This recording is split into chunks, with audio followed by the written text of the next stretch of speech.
Hello అండి, welcome back to special రుచులు.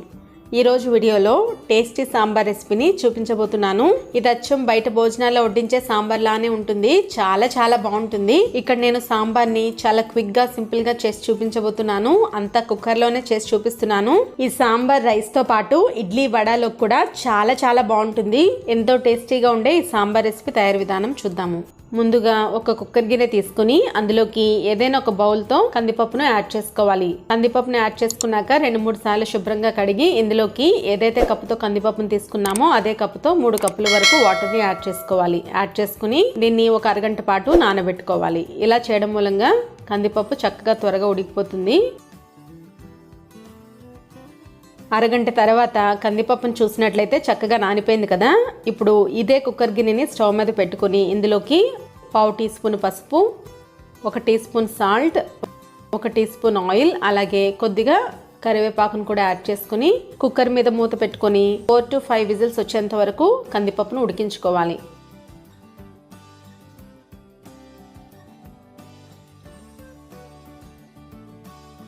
Five whistles వరకు వచ్చేసాయి. ప్రెషర్ పోయేంత వరకు వెయిట్ చేయాలి. ప్రెషర్ పోయిన తర్వాత కుక్కర్ మీద మూత తీసి పప్పు గుత్తితో కానీ ఏదైనా గుట్టగరిటితో కానీ పప్పును బాగా మెదుపుకోవాలి. పప్పుని ఈ విధంగా చక్కగా మెదుపుకున్నాక పక్కన పెట్టుకోవాలి. ఇప్పుడు మరొక కుక్కర్ గిన్నె తీసుకుని అందులోకి 2.5 టేబుల్ స్పూన్ల వరకు ఆయిల్ని యాడ్ చేసుకోవాలి.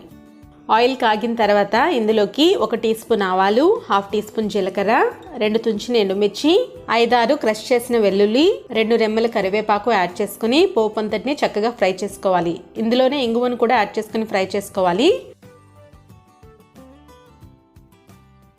ఇప్పుడు ఇందులోకి 1 మీడియం సైజ్ ఉల్లిపాయ ముక్కలు, 3 పచ్చిమిర్చి ముక్కలు, 1 చిన్న కప్పు సొరకాయ ముక్కలు, 1 మునక్కాయ ముక్కలు, చిన్న క్యారెట్ ముక్కలు, 1 వంకాయ ముక్కలు, 1 మీడియం సైజ్ టొమాటో ముక్కలు, రుచికి సరిపడా సాల్ట్, 1/2 టీ స్పూన్ వరకు పసుపు యాడ్ చేసుకుని మొత్తం ఈ కూరగాయలన్నింటినీ కూడా 2 నిమిషాల పాటు చక్కగా ఫ్రై చేసుకోవాలి.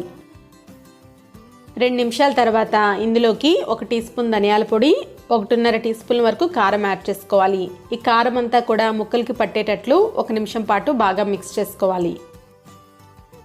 ఇప్పుడు ఇందులోకి 50 ml వరకు వాటర్ని యాడ్ చేసుకుని కుక్కర్ పైన మూత పెట్టుకొని 1 విజిల్ వచ్చేంత వరకు కుక్ చేసుకోవాలి.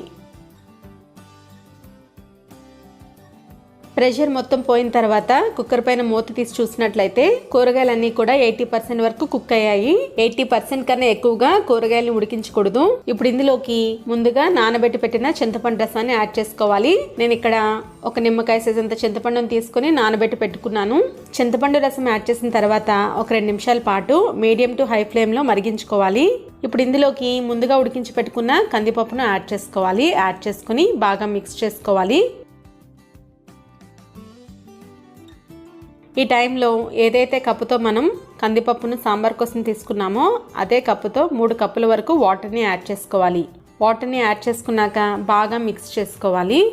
ఇప్పుడు మీడియం టు హై ఫ్లేమ్లో సాంబార్ని మరిగించుకోవాలి. సాంబార్ చక్కగా మరిగిపోయింది. స్టవ్ ఆఫ్ చేసే 3 నిమిషాల ముందు ఇందులోకి 1 టీ స్పూన్ సాంబార్ పొడి, 1/2 టీ స్పూన్ వరకు ఎండు కొబ్బరి పొడి, చాలా కొద్దిగా బెల్లం యాడ్ చేసుకోవాలి. యాడ్ చేసుకుని మొత్తం అంతా కూడా బాగా మిక్స్ చేసుకోవాలి. ఇందులోకి తప్పనిసరిగా సాంబార్ పౌడరు, ఎండు కొబ్బరి పొడి, అలాగే కొద్దిగా బెల్లాన్ని యాడ్ చేసుకోవాలి. ఇవన్నీ యాడ్ చేయడం మూలంగా ఈ సాంబార్ అచ్చం బయట భోజనాల్లో వడ్డించే సాంబార్ లానే ఉంటుంది. స్కిప్ చేయకుండా నేను చెప్పినవన్నీ యాడ్ చేయండి. ఫైనల్ గా కొత్తిమీరని యాడ్ చేసుకుని 1 నిమిషం పాటు కుక్ చేసుకుని స్టవ్ ఆఫ్ చేసుకోవాలి. సాంబార్ చూస్తుంటేనే నోరు ఊరుతుంది కదా. చాలా బాగుంటుంది. తప్పకుండా ట్రై చేయాల్సిన రెసిపీ అండి. మీకు గనక ఈ వీడియో నచ్చినట్లయితే లైక్ చేయండి. మరిన్ని వీడియోస్ కోసం నా ఛానల్ని సబ్స్క్రైబ్ చేసుకోండి. Thank you for watching.